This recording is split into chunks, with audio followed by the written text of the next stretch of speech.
I'm going to do my best to explain why film critics are out of touch. Roger Ebert, probably the most famous film critic in the world. If you look at his favorite movies, La Dolce Vita is on there by Fellini. And if you look up best directors of all time, Fellini will often come up.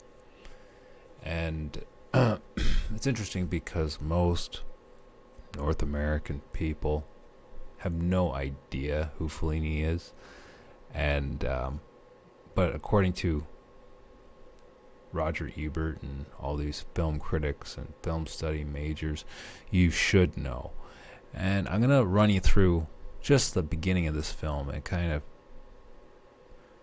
show how I see it, or how the average person might see it in turn, who isn't pretentious. And we'll go ahead and look at it right now.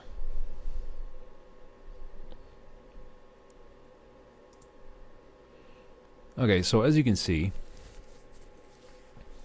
it's black and white. I'm going to make a separate video on that. But already, it's questionable whether someone wants to watch this. Admittedly, interesting shot. Not often do you see something like this. Cinematography seems pretty good.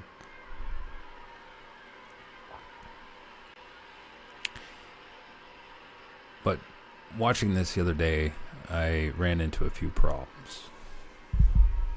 Immediately.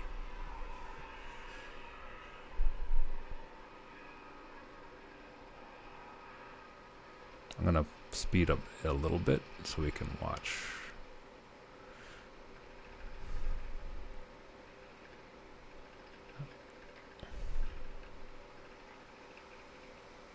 Right there.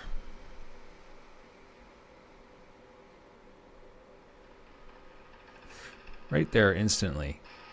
So when you are told that this is such a great film and this guy is one of the best in the world, you're looking extremely intensely, right? A little bit more than normal. And so things stick out to you. They do to me. Hey, I'm being told this is one of the greatest films of all time by one of the greatest directors. Okay. Well, explain to me this. Now, are these little details that big of a problem? I would say, considering these are supposed to be masterpieces. Right here. When have you ever seen in your life construction workers wave to a helicopter?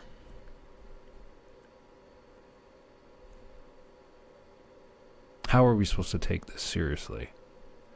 And this is a problem with most black and white or older films, is they're corny.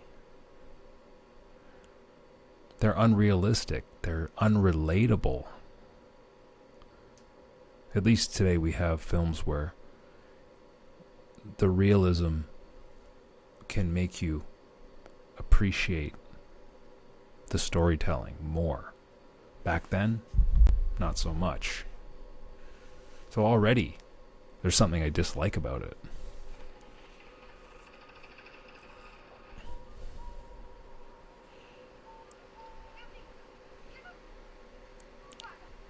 Here's another issue. It's not in English. So there's nothing wrong with other languages, obviously.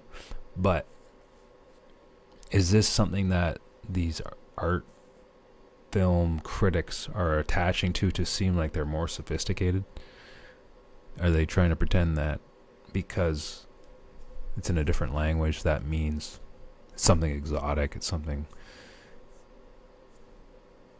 makes them look more cultured? I'd argue there's a tendency there for that.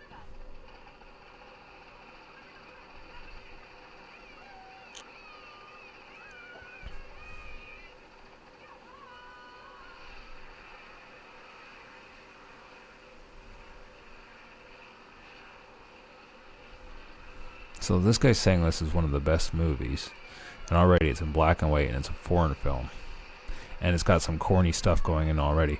Now,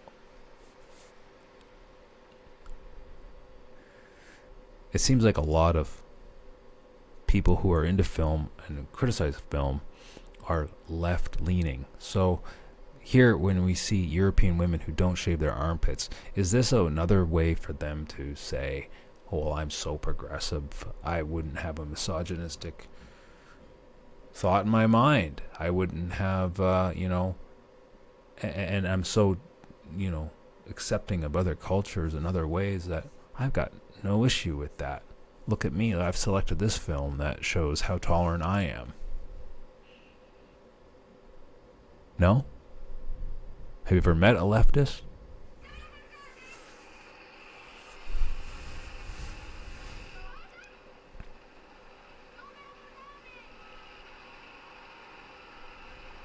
I'm going to speed this up a little bit.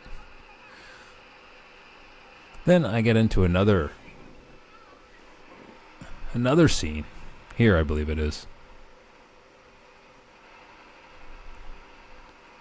Bear with me. Goes to some kind of club.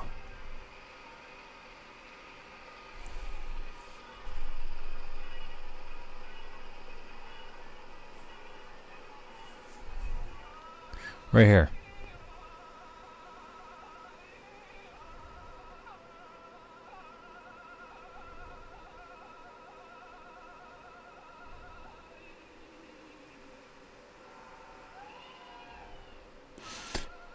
Okay, now if you're watching this with headphones or watching this in a movie theater, that is extremely annoying sound.